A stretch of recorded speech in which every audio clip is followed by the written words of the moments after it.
اقفل. حرام حرام حرام حرام حرام حرام حرام حرام حرام. انتوا بتضحكوا عليا صح؟ صعود ايه وخمس تجوان ايه اللي جبناهم في دور المجموعات؟ كدابين. انا ياما اتعشمت وصدقتكم وياما فرشتولي الارض ورد وفي الاخر بناخد الضربه القاضيه وبنخرج مهزومين. انا مش هقع في الفخ ده تاني ومش هتفرج على ماتشات جديده تحرق دمي وتجيب لي جلطه. الحاجه الوحيده اللي انا متاكد منها في حياتي هو جون مجدي عبد الغني. ايوه شاطها ناحيه اليمين والشبكه اتهزت. ده اليقين الوحيد لينا في كاس العالم. غير كده كله عشم كداب عشان تكسروا قلبي من تاني. مش هصدقكم، لا مش هصدقكم. باليرمو، عدالة السماء نزلت على استاد باليرمو. عدالة السماء تهبط على استاد باليرمو. دي الجملة التاريخية والعبقرية اللي قالها الكابتن الراحل محمود بكر سنة 90. الجملة دي لو جينا حللناها نفسيا هنلاقيها انها مش بتلخص مجرد ماتش بين مصر وهولندا، دي لخصت سيكولوجية شعب كامل بيعاني من التهميش. شعب حس ان الكورة هي المساحة الوحيدة اللي ممكن يستمتع فيها بحرية، المساحة الوحيدة اللي ما فيهاش لا واسطة ولا محسوبية. بس ازاي الجون ده اتحول بالتدريج من لحظة فرحة جنونية لسجن نفسي مرعب؟ ازاي الشعب المصري قدر يحبس طموحه جوه شريط فيديو لمدة ثواني؟ وليه واحنا بنحقق انجاز تاريخي في سنة 2026 في كاس العالم خايفين نفرح ولسه مستنيين الكارثة اللي هتحصل في الماتش الجاي عشان نقول ايوه انا كنت عارف، انا كنت حاسس؟ النهارده احنا هنشرح العقلية الكروية للمشجع المصري من الجانب النفسي في كاس العالم. ترند جون مجدي عبد الغني اللي عشناه السنين اللي فاتت ما كانش مجرد كوميديا عابره ولا كان افيه بنضحك عليه في اعلانات رمضان، ده كان ميكانيزم دفاع نفسي معقد جدا اخترعناه عشان نستخبى فيه.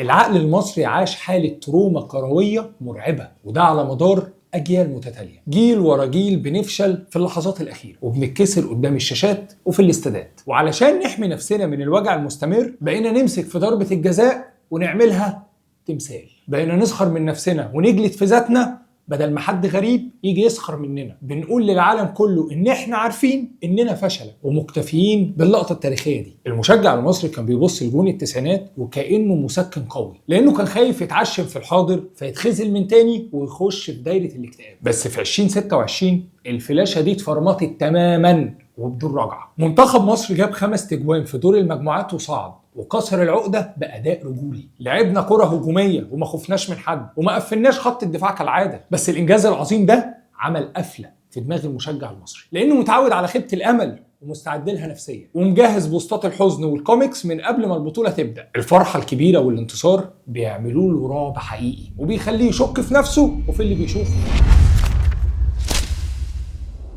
الخوف والشك ده ما اتولدش جوانا من فراغ، ولا احنا حتى شعب متشائم بيحب النكد.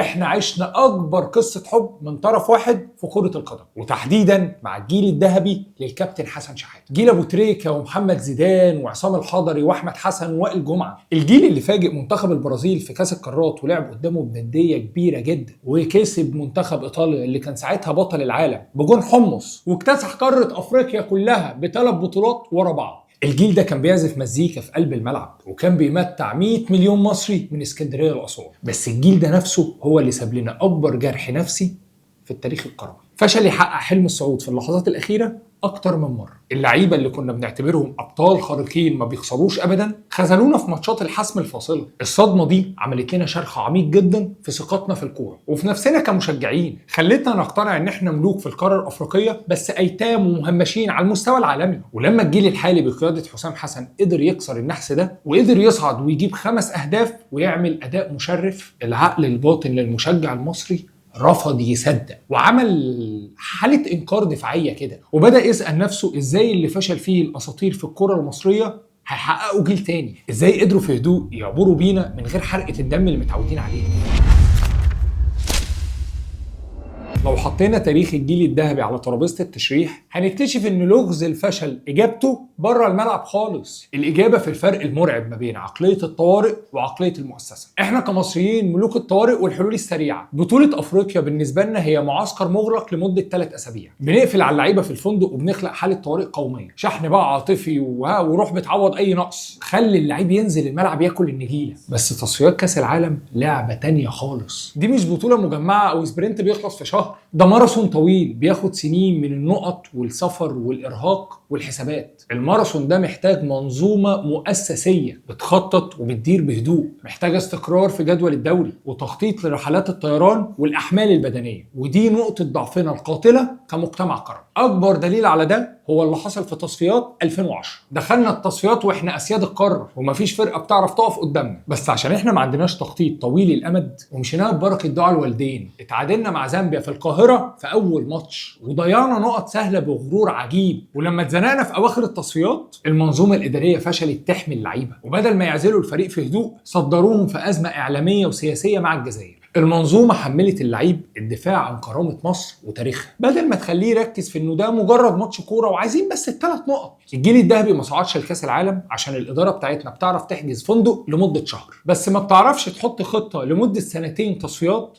الا لما الدوري يتضرب واللعيبه تنهار. ولما صعدنا السنه دي في 2026 ده حصل لاننا لاول مره عرفنا نسرق التصفيات ونخطف النقط بهدوء قبل ما المنظومه بتاعتنا تكشفنا كالعاده وتدخلنا في حسبه بيراميدز. الإنجاز اللي حصل السنة دي في كأس العالم مش مجرد أرقام بنسجلها في بطولة دولية، ده لازم تكون نقطة تحول جذرية في تركيبتنا النفسية. كشعب دايما بيستقل بنفسه، لازم نبطل نقلل من مجهودنا ونجلد ذاتنا طول الوقت ونستكتر الفرحة على قلوبنا. بمجرد ما جبنا أهداف وصعدنا بدأت نغمة التقليل تظهر على السوشيال ميديا، نغمة أصل المجموعة كانت سهلة وضعيفة، أصل التوفيق خدمنا وبقية الفرق كانت مفككة فاحنا عشان كده صعدنا. النغمة دي هي اللي بتدمرنا نفسيا وبتخلينا ما نستمتعش بأي نجاح بنحققه في أي مجال. الكورة على المستوى العالمي ما فيهاش حظ بيجيب لك 5 تجوان وصعود تاريخي لدور متقدم، احنا كسبنا حقنا في الفرحة والمكسب ولازم نعيش اللحظة دي من غير اي خوف، من غير بقى ما نقعد نبص ورانا ونستنى الضربه اللي هتوقعنا او المصيبه اللي هتحل بعد ثواني. متلازمه الهزيمه المشرفه اللي عشنا فيها سنين لازم تدفن للابد. لازم نصدق ان احنا نستحق ان احنا نبقى في مراكز متقدمه وبننافس كبار العالم بنديه كامله. اقفل المحضر يا ابني وركز معايا في النهايه.